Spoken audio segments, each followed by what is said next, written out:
My name is Rachel Monroe. I'm 29 years old. And on the night I got engaged, the night that was supposed to be the happiest of my life, my mother slapped me across the face and announced to the entire room that she had transferred my entire trust fund to my younger sister. The champagne glass slipped from my hand before I could even process her words. It shattered against the polished marble floor of the Ridgeview Room, Asheville's most exclusive restaurant. Conversations halted mid-sentence. Forks froze mid-air. Every head in that private dining room turned toward me. I couldn't breathe, couldn't move, couldn't speak. But my mother could. "We've decided to transfer your trust fund to Melody," she said again, her voice bright, controlled, her smile razor-sharp. "She needs it more than you do right now." $52,000. That was my money.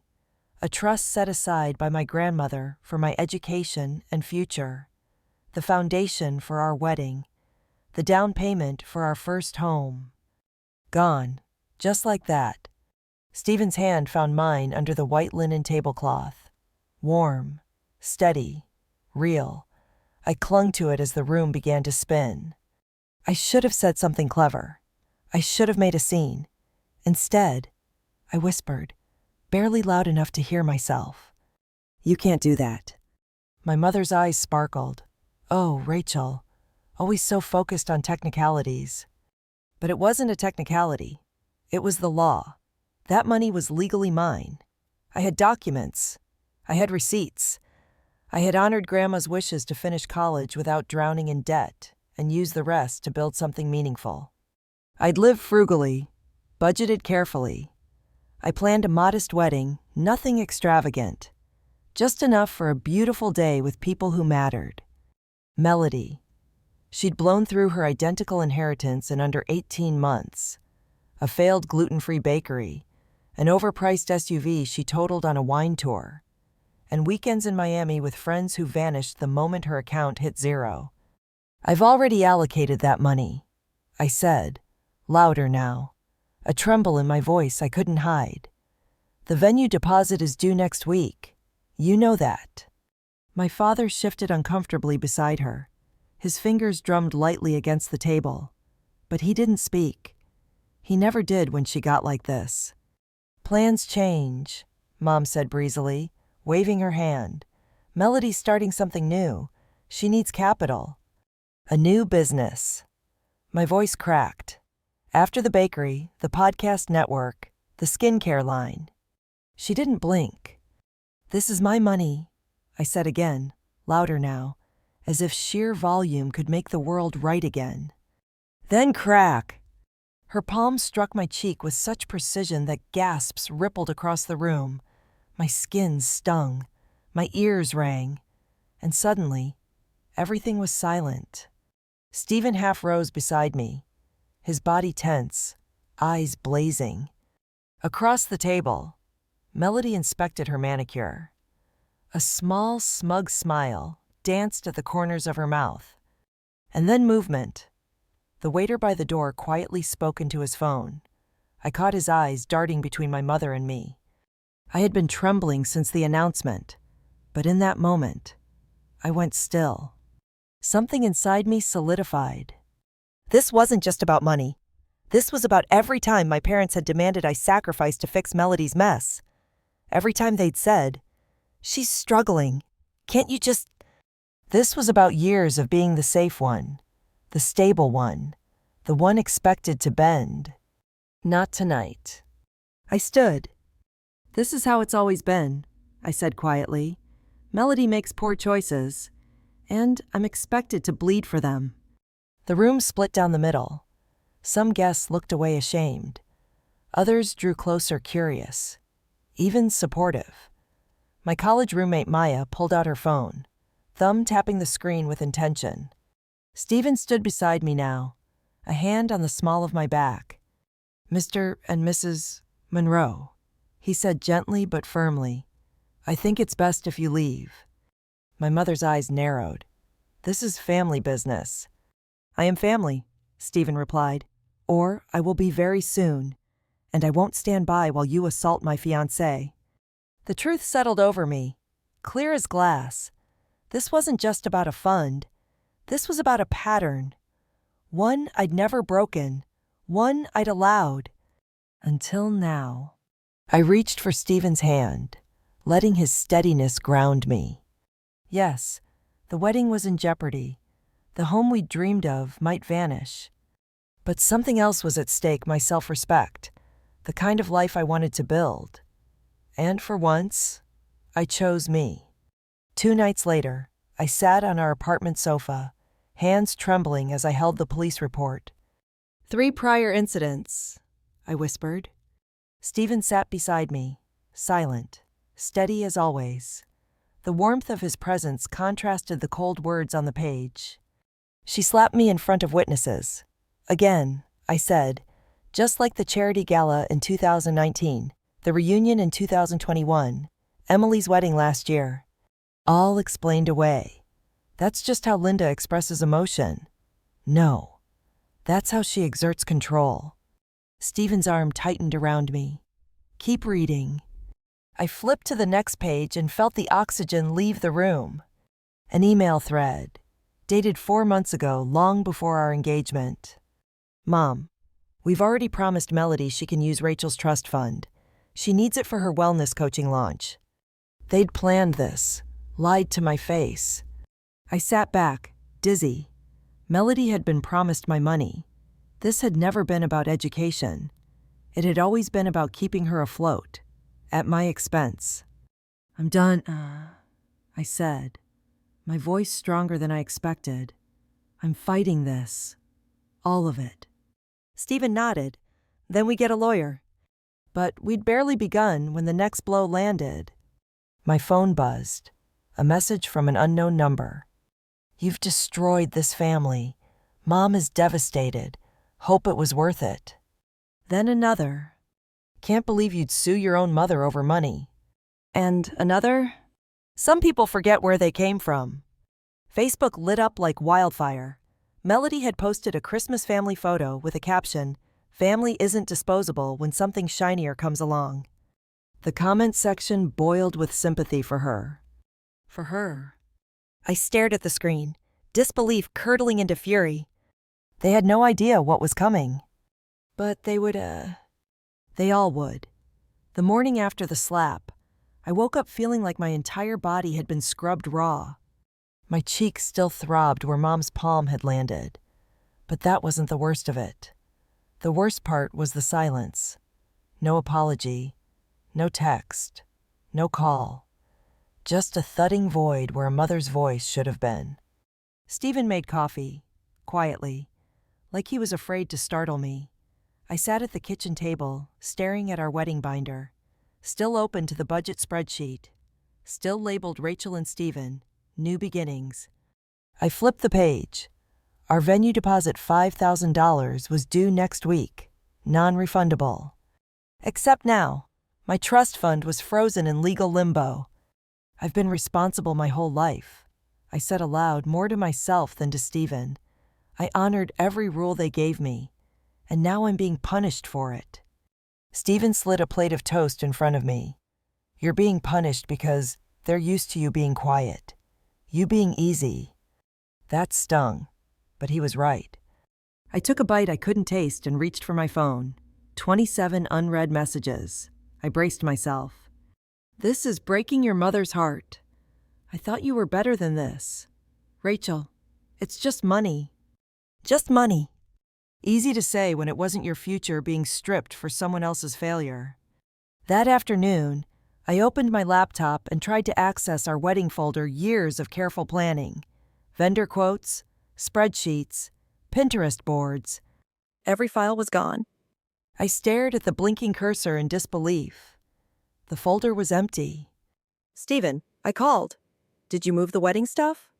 He leaned over my shoulder, frowning. No, that's the shared folder, right? Yes, shared between me, you, and I stopped. My mom had access. She'd helped us plan early on, offered advice, weighed in on florals, and I, stupidly, had never revoked her permissions. I dug through the folder's activity log, The deletions were all time-stamped at 2:14 a.m. Last night, the night after the slap, my fingers tightened on the laptop edge. "She's sabotaging us," I said. "First the trust, now this." Stephen stood behind me, his hands braced on the back of my chair. "So we fight back," he said. I wanted to believe that was enough, but the next blow came faster than we expected. The florist canceled. A polite voicemail. "We're terribly sorry, but we've had to reallocate our bookings. Best of luck with your new plans." Then the DJ. Then the photographer. All of them suddenly unavailable. They weren't just attacking our finances. They were trying to erase our wedding. Erase us. I opened my notes app, shaking, and started a new file. War log. Trust fund frozen. Files deleted. Vendors canceled. Melody's engagement post. That one still burned.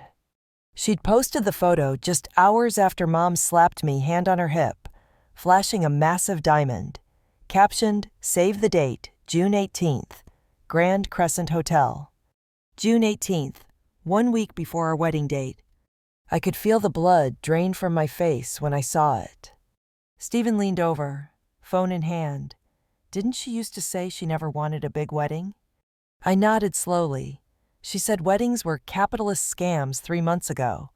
Now she's got a grand ballroom at the Crescent. Coincidence? I didn't believe in those anymore. By the end of the week, it was clear they weren't just ignoring me. They were erasing me. My credit card declined at the grocery store. I called the bank, heart racing. "Ms.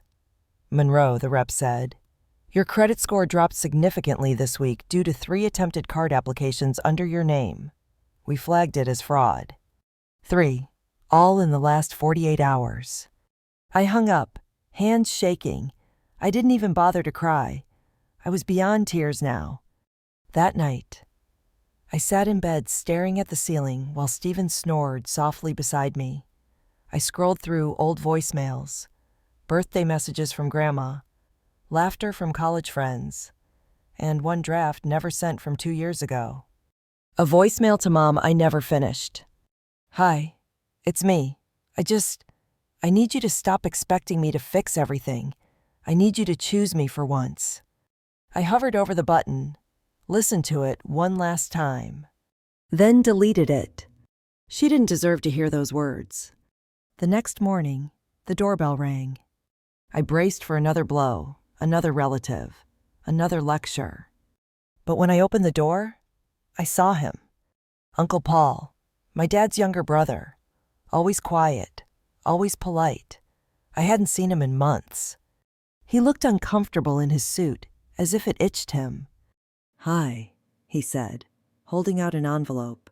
"This is for your legal fees. It's not much, but it's what I could do." I took it, stunned. Why? He looked at me, really looked. "Not everyone in this family has lost their moral compass. Rachel," he said, "and if you'll let me, I'd be honored to walk you down the aisle." The tears came then. Not because I was sad, because someone finally saw me. The hallway outside the courthouse smelled like lemon disinfectant and old wood polish. I stood there, my fingers twisting the edge of my gray blazer, trying not to tremble. It was Tuesday. I hadn't eaten since Sunday night. Stephen leaned close. "You look strong," he whispered. I didn't feel strong. I felt like a cracked teacup balancing dignity and fury on a thin edge of porcelain. Inside the courtroom, Judge Henderson, mid-60s, iron gray bun, square glasses peered down from her bench.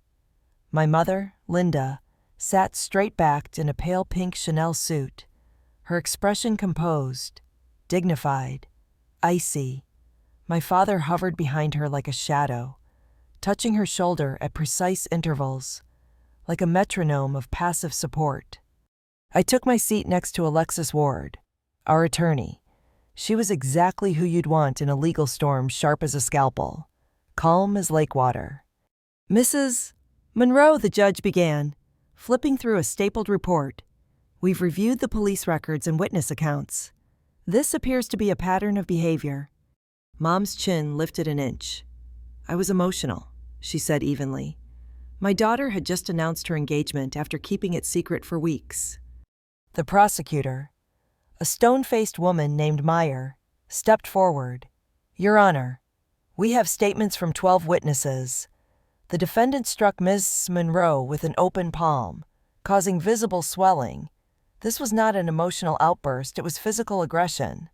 Mom didn't flinch, but her knuckles whitened around her purse strap. Then the therapist took the stand, a middle-aged man in tweed and kind eyes. He used words like displaced anger, control-driven behavior, and disrespect for physical boundaries. I sat still, letting it happen, letting her own words and actions speak for themselves. That was the plan. Judge Henderson lowered her glasses. 8 months probation. A $500 fine. Anger management sessions required. Still, Mom didn't react, but I saw the slight twitch at her left temple, the only tell she ever had. Outside the courtroom, the silence cracked open again. My phone buzzed. You've destroyed this family. Mom is devastated because of you. Melody. An hour later, I had 7 missed calls from my aunt, 2 voicemails from cousins, and a single flower delivery, white lilies, from Great-Aunt Jo, with a card that read, "About time someone stood up to her." The fractures were now official. That night, Stephen and I sat at the kitchen table. The wedding binder was closed. The bills were not. Willow Pond's final deposit is due Friday, I said. We don't have enough in savings, not after legal fees. Stephen looked down. We could use my emergency fund, but then rent next month gets tight. My throat tightened. This is what they want. If they can't win in court, they'll crush us with money. Stephen hesitated. There's something else, he said quietly. Your dad called my office. I stared. What? He told HR I might be emotionally compromised, that the company should reconsider my promotion. I felt it in my gut, the old panic, the helplessness, but layered on top of it now was rage. How dare they? This isn't just financial anymore, I said. This is war. Stephen reached across the table and took my hand. Then we fight, and we win. That night, I couldn't sleep. I walked through the apartment in the dark, the city lights washing silver through the windows. I paused at the bookshelf where my parents' wedding photo sat, their faces smiling, their hands clasped. I turned the frame down, let the image face the wood. The next morning, I opened Facebook and saw it. Melody's new cover photo, a childhood picture of the two of us, her arm thrown over my shoulders. Her caption, "Some people forget where they came from." The comments flooded in. You've always been the stronger sister. Stay graceful, Melody. Can't believe what she's done to you. They had no idea. And none of them asked. But the final straw came later that afternoon, when I opened the wedding account again and it was gone. Not just empty, deleted. Stephen tried recovering it. No luck, he muttered. Whoever did this knew the answers to all the security questions. I blinked hard. Childhood pet, first teacher, favorite book. All things my mother knew. It wasn't speculation anymore. It was war, psychological, financial, emotional. And I needed reinforcements. The next morning, a knock at our door startled me. Alexis Ward stood there in a navy pantsuit, a leather briefcase tucked under her arm. She didn't waste time. Uncle Paul asked me to stop by, she said. Taking a seat? I specialize in trust disputes and family asset protection. She reviewed the documents for less than 10 minutes before she smiled for the first time. This is straightforward. Your grandmother gave you full discretion over the trust. There are no limitations beyond educational use, which you've already satisfied. She tapped her manicured nail on a clause mid-page. This whole suit frivolous. We'll file for immediate dismissal and pursue damages. But Rachel, She looked up, her expression sobering. You need to be ready for what comes next. If you fight back publicly, they will escalate. I nodded. I know. That night, I sat down with pen and paper. And I wrote a letter, not to them, not even to the court. To myself. 1 year from now, when you question if it was worth it, read this. Read the day you decided to stop letting their chaos define your peace. The day you chose you. I folded the letter, slipped it into the back of our wedding binder. My phone buzzed again. Another message from Melody, another dig, another provocation. But this time, I didn't open it. I turned off the screen and turned toward the fire. I stared at the ceiling, wide awake, counting the shadows on the wall. My body was still, my mind loud, furious, focused. At 3:37 a.m., I got out of bed, pulled on a hoodie, and walked barefoot to the living room. The city lights cast dim gold across the hardwood floors. Stephen stirred but didn't stop me. He knew better. Something inside me had snapped. It wasn't panic anymore. It was clarity. I sat at our dining table and opened a fresh notebook, thick cover, unlined pages. I wrote across the first, Operation Reclaim Peace. I drew 3 columns underneath legal, digital, emotional. This wasn't just a fight for money. It was a fight for my life. By 7:00 a.m., I had mapped everything: timelines, who to subpoena, key witness names, even vendor records. Alexis had mentioned discovery. I wanted her armed for war. Stephen came in, rubbing his eyes, holding 2 mugs. You've been up all night, he said. I nodded. I'm done reacting. It's time they start. He sat beside me. I noticed the faint bruise under his eye, lack of sleep, stress, exhaustion. I reached for his hand. Did you ever think your future in-laws would become your courtroom opponents? He gave a tired smile. I always knew you were powerful. I just didn't know they were this scared of it. That day, Alexis filed for immediate dismissal of their lawsuit, citing breach of fiduciary duty and malicious intent. She also demanded financial records from my parents and Melody for the past 3 years. Then she went quiet for 3 days. On the 4th morning, she showed up at our apartment holding a thick folder and a flash drive. Rachel, she said, flipping the binder open, you're going to want to sit for this. She laid out bank statements, dozens, transactions from Melody's account, boutique spas, retreats in Sedona, wire transfers labeled consulting, all within the same period her business was allegedly failing. Then emails. One thread stood out. From Linda Monroe to Grand Crescent Hotel events. We may need to switch to the smaller garden room. Budget adjustments are underway. We'll confirm by June. Alexis looked at me. They're spending your money like it was theirs. But their finances are bleeding. I swallowed hard. So Melody's big wedding is crumbling. Twist number 1. Alexis connected us with a private cyber forensics expert. In 3 days, we had confirmation the wedding folder had been deleted from an IP address registered to Melody's laptop. The fake venue cancellation emails, all sent using a throwaway Gmail account that tied back to a Wi-Fi connection at my parents' house. They hadn't just crossed the line. They'd torched it. Can we use all this? I asked. Alexis nodded.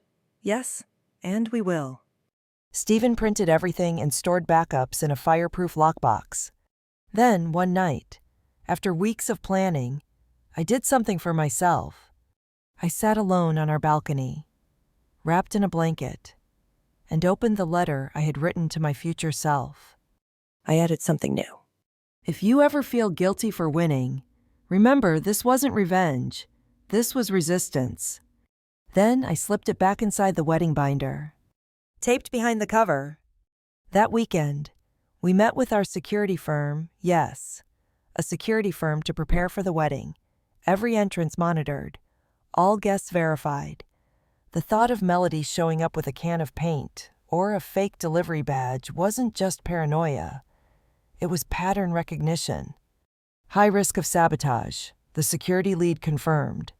We'll have plainclothes staff at all vendor entrances. Stephen squeezed my hand. Your mom might still come, he said quietly. I nodded. I'm ready for that too. Uncle Paul helped us reach out to guests personally. His voice trembled on the phone with my Aunt Vivian, but his words were steady. She's not the one breaking the family, he said. She's the one surviving it. On Sunday, we gathered a few friends for what should have been our bridal shower. Instead, it became a strategy meeting. Maya showed up with folders, printouts, and color-coded Post-its.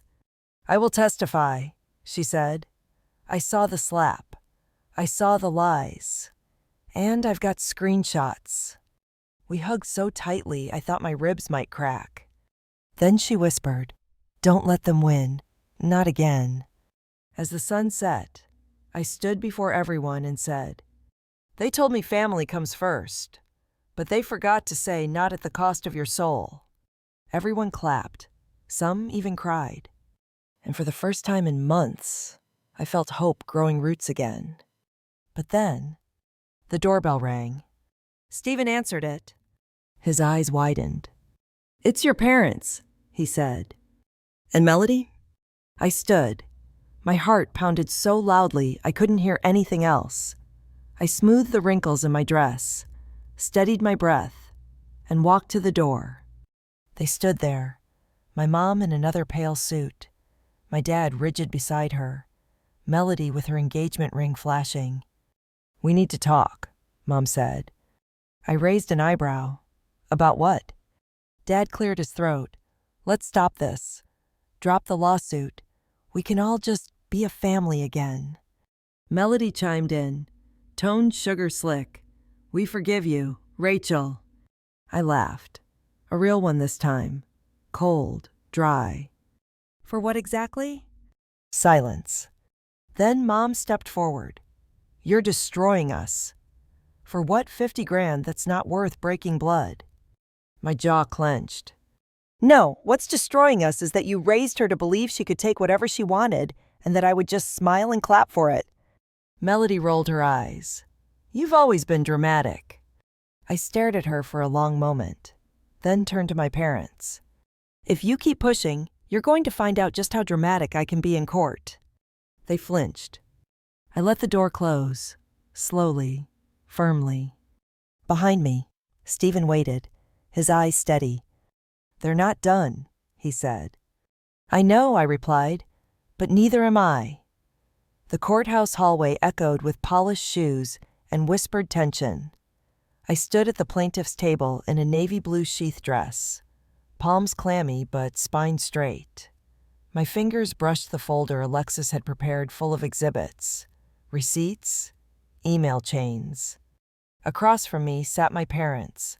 My mother wore a cream-colored blazer like armor. My father sat one seat behind her, half a step in her shadow as always.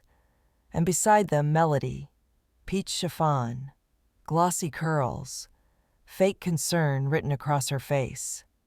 But her eyes, they were darting, restless, nervous. I took a slow breath. Today wasn't just about winning a case. It was about reclaiming truth. Judge Henderson entered and called the room to order. Her gaze scanned both sides with surgical precision. Alexis rose. Her burgundy blazer sliced through the wood-paneled blandness like a flag. Your Honor, we submit that the trust in question was lawfully granted to Rachel Monroe by her grandmother, with language that does not restrict the usage solely to education. My client has satisfied all educational expenses, and the remaining balance is being allocated toward future stability, specifically her upcoming marriage and home. She clicked a remote. A slide appeared on the screen trust documents, with the highlighted clause in bold. To be used at the discretion of Rachel Monroe for her advancement and well-being. The judge leaned forward. Clear. Alexis nodded. Further, Your Honor, we present a pattern of financial mismanagement on the part of Melody Monroe, who received an identical trust now depleted. Next slide. Bank statements, wild purchases, spa weekends, $900, our candles, a wine subscription called Vintner's Whisper. Melody shifted in her seat. Alexis clicked again. And in 2021, Ms. Rachel Monroe, my client, loaned her sister $3,000 from her own trust to cover overdue rent. The screen showed the Venmo transaction. My breath caught. That moment had never been public. Stephen squeezed my knee under the table. Melody sat still now, lips pressed into a line. The judge raised a brow. Has that loan been repaid? No, Your Honor, Alexis answered smoothly. The room buzzed. Then came testimony. Maya, my college roommate, described the slap at the engagement party in exact damning detail. Carter, our wedding planner, shared how vendors received mysterious cancellation emails, supposedly from me, but written in a voice that didn't match my style or email domain. Then, Uncle Paul took the stand. Silver hair, clear eyes. My sister-in-law and I both knew the trust was meant to help Rachel start her adult life, he said, voice calm but firm. Not to bail out Melody repeatedly, not to punish Rachel for being responsible. He glanced toward my father, who shifted in his chair but didn't meet Paul's eyes. The judge nodded. Thank you. Then Alexis stood again. We've also subpoenaed the metadata from the digital cancellations. She clicked. New slide IP address logins. Location my parents' home. Device ID Melody's laptop. Gasps rippled. Melody turned red. My mother whispered something furiously in her ear, but it was too late. Alexis turned toward the bench. Your Honor, this was not confusion. It was deliberate. It was malicious. It was meant to dismantle not just a wedding, but a person's life. Judge Henderson looked to the defense. Do you dispute the digital evidence? My parents' attorney, a stiff man with too many vowels in his last name, cleared his throat. We reserve the right to cross-examine further. Then proceed, the judge allowed. Melody took the stand. She wore the expression I'd seen 100 times, growing up injured dove. Rachel always got everything, she said. Her voice cracked at all the right places. She was Grandma's favorite. She got the grades, the fiancé, the house. You had the same trust fund, Alexis reminded. But I needed it more. Alexis leaned in, eyes narrow. Because you failed 3 businesses. Melody stiffened. That's not fair. What's not fair, Alexis said evenly, is taking your sister's inheritance and calling it family support. Melody's voice rose. I didn't want to be left behind. That, for a moment, silenced even Alexis. But not the judge. Let's stay focused, she said. Is it true you attempted to delete wedding files? I panicked, Melody blurted. Okay, I didn't mean to. My mother cut in from her seat. This is ridiculous. Mrs. Monroe, the judge snapped. You are not counsel. One more interruption, and I will hold you in contempt. Mom sat back, visibly seething. Alexis turned to her closing statements. This was never about a technicality, she said softly. It was about boundaries, about dignity, about whether a responsible adult daughter deserves the life she built without being punished for outshining her sister. She looked at me, then the judge. My client chose integrity, and the result was emotional sabotage, digital fraud, and a civil suit intended to scare her into submission. The room went still. The judge looked at me. Ms. Monroe, would you consider a settlement, perhaps dividing the funds? I stood slowly. My legs were stiff. My heart was steady.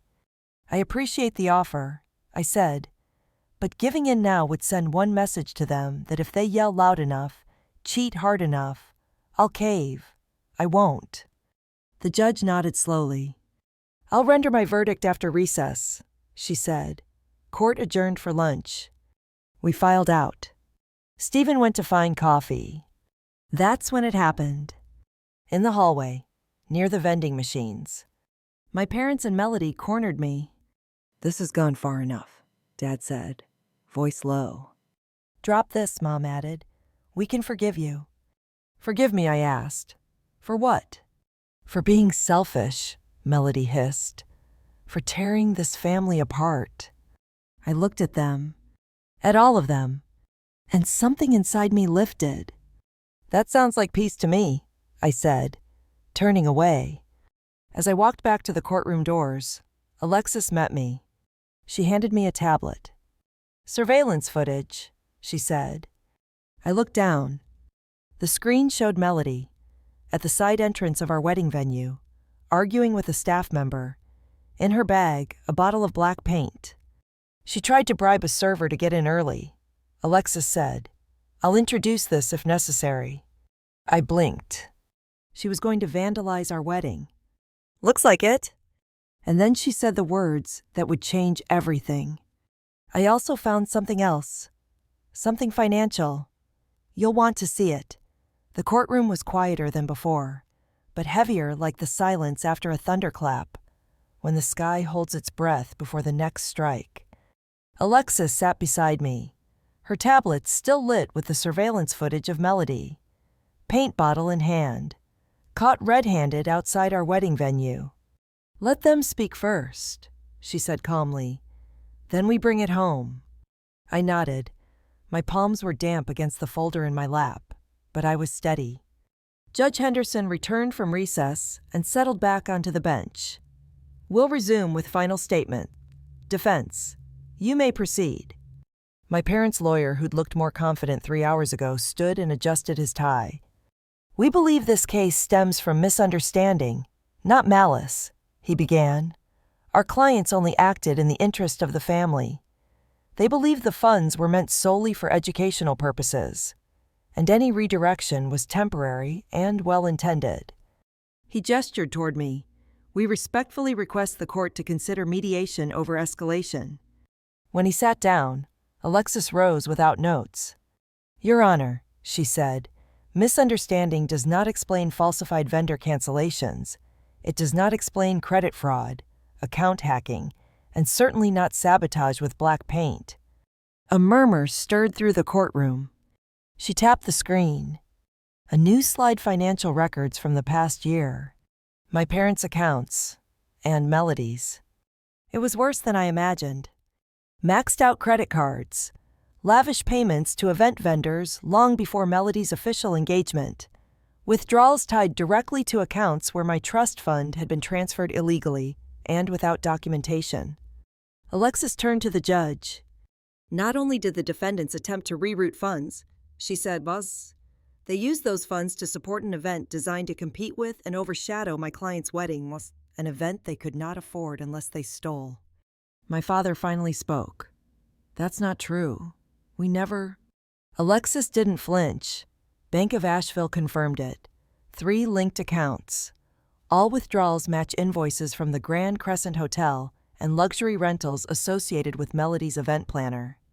The judge raised a brow. "Do you have proof of permission from Ms. Monroe to access these funds?" My mother's lips parted. "She's our daughter. We didn't think—" "That's a no," Judge Henderson cut in.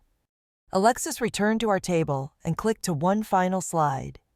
"A document, unsigned, but clearly formatted a vendor cancellation email that never came from my email. A line at the bottom sealed it. Sent from melodymonroe@gmail.com. I couldn't stop the tremble in my fingers, but I kept my eyes up. The judge leaned back, removed her glasses. "This court finds in favor of the plaintiff, Ms. Rachel Monroe." Stephen squeezed my hand so hard, I almost winced. Judge Henderson continued.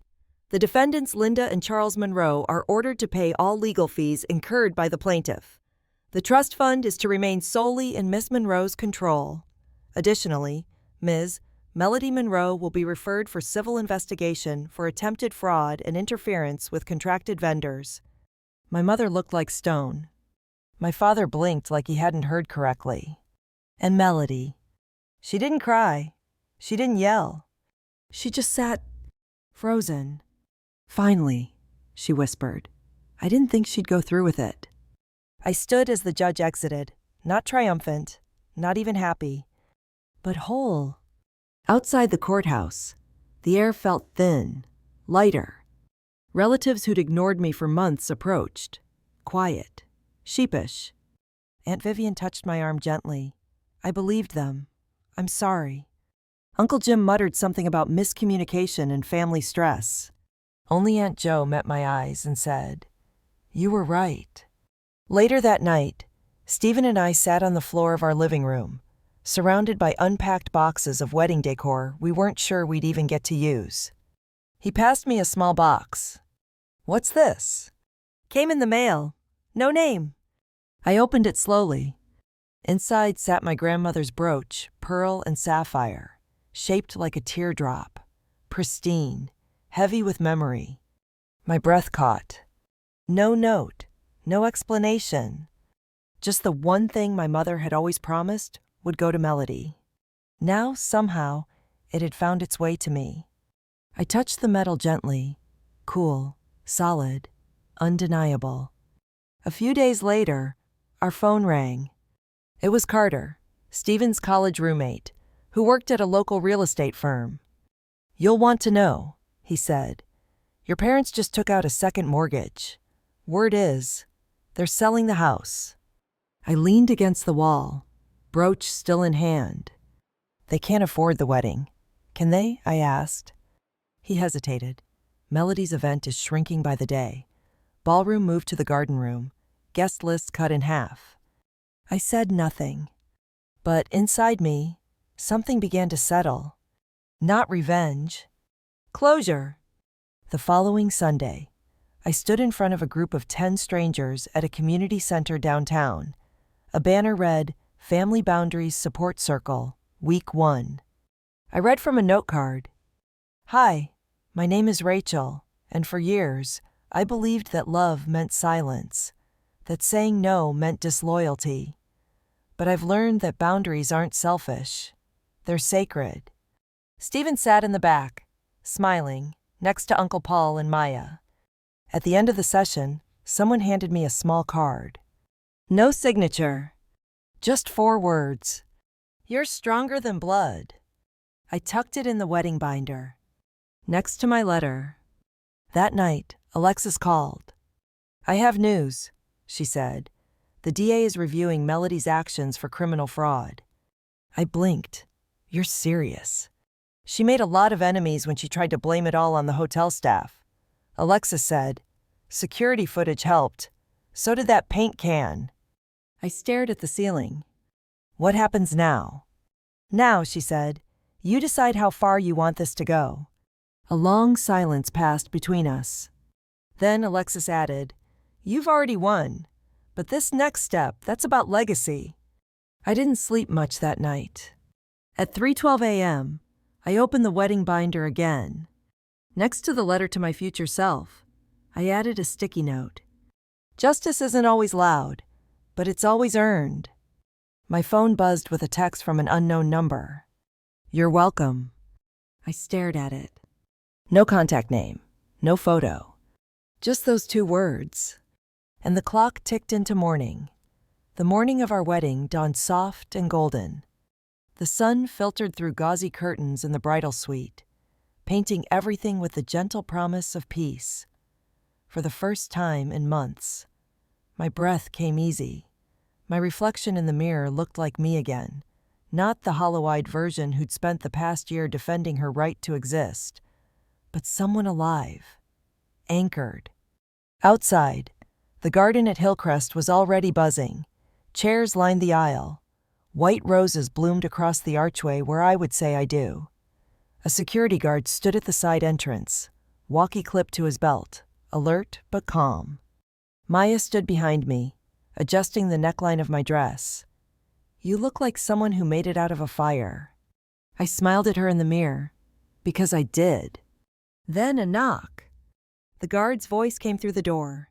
"Ms. Monroe, We've got a situation at the service entrance. My stomach tightened. I walked to the door, heels clicking, heart steady. The guard held out a tablet. Surveillance cam picked this up 20 minutes ago. On-screen Melody. Again. Wearing a black hoodie this time. Trying to talk her way past a kitchen employee. In her bag, scissors. Something spray-painted silver, possibly confetti or worse. She bribed one of our dish staff for access, the guard said. He tipped us off instead. I stared at the footage, then at the man holding it. Escort her off the property, I said. No charges. You're sure? Absolutely. I met his eyes. Today is mine.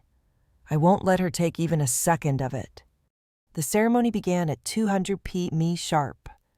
Uncle Paul walked me down the aisle with pride etched deep into his features. No one looked away. No one whispered. The guests who showed up were the ones who mattered, our chosen family. As I approached the archway, I spotted him, Stephen. His eyes locked with mine, lit up like sunrise. The string quartet played our song. The wind moved the branches just enough to sound like applause. During our vows, Stephen held my hands.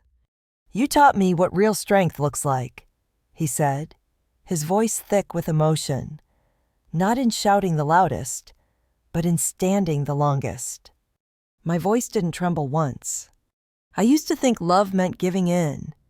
Now I know love means showing up, even for yourself. The applause after our kiss was thunderous, but I barely heard it. My whole world was in front of me, smiling, alive, real. At the reception, laughter replaced whispers. Alexis gave a toast. To boundaries that protect the heart, she said, raising her glass. And courage that honors the truth. Uncle Paul wore a ridiculous reindeer sweater, an inside joke from our family support group's first meeting. Maya danced barefoot in the grass. And then, as twilight descended, I saw him, standing just beyond the garden's edge. My father. Alone, no suit jacket, no wife beside him. He watched for a moment, expression unreadable, then turned and walked away, shoulders hunched against a wind that hadn't yet begun. I didn't follow. 2 days later, as we packed for our honeymoon, the mail arrived. Among the bills and catalogs sat a certified envelope. No return address. Inside, property transfer records. Our old family house was being sold. The debt had caught up to them. The Monroe legacy, at least the one they tried to weaponize, was crumbling. I opened my laptop, pulled up a list of nonprofit financial advisors, and emailed a link to my father's personal inbox. No message, no commentary, just a resource. Nothing more, because I didn't owe him anything. But he was still human. 3 months passed, then 6. On our first wedding anniversary, we hosted a small dinner, 12 people, one long table, twinkling lights strung above our condo balcony. The air smelled like rosemary chicken and wildflowers, the kind of night that feels soft around the edges. Stephen stood and clinked his glass. We have an announcement, he said, wrapping his arm around my waist. Rachel and I are launching the New Roots Scholarship Fund. Gasps. Applause. It's for students who've been estranged from their families, I added, but who keep building anyway. Alexis wiped her eyes. Maya beamed. Uncle Paul stood and toasted. To writing your own story. After dessert, I slipped into our bedroom and opened the wedding binder one last time. The brooch rested inside. So did the note card from that first support meeting. You're stronger than blood. And my letter to myself, the one I'd written the night I decided to fight. I added a final line. Some bridges are meant to be crossed. Some are meant to be burned. The real power is knowing which is which. As I stepped back onto the balcony, Stephen reached for my hand. Do you ever wonder, he asked softly, what your life would have been like if you'd just stayed quiet? I shook my head. I'd rather stand alone in the truth than drown in a room full of liars. He pulled me close, and for the first time in my life, I felt free. If you've ever had to walk away from people who expected your silence instead of your honesty, comment "I choose me" below. And if you know someone who needs to hear this story, share it with them. Because choosing yourself is never selfish, it's sacred.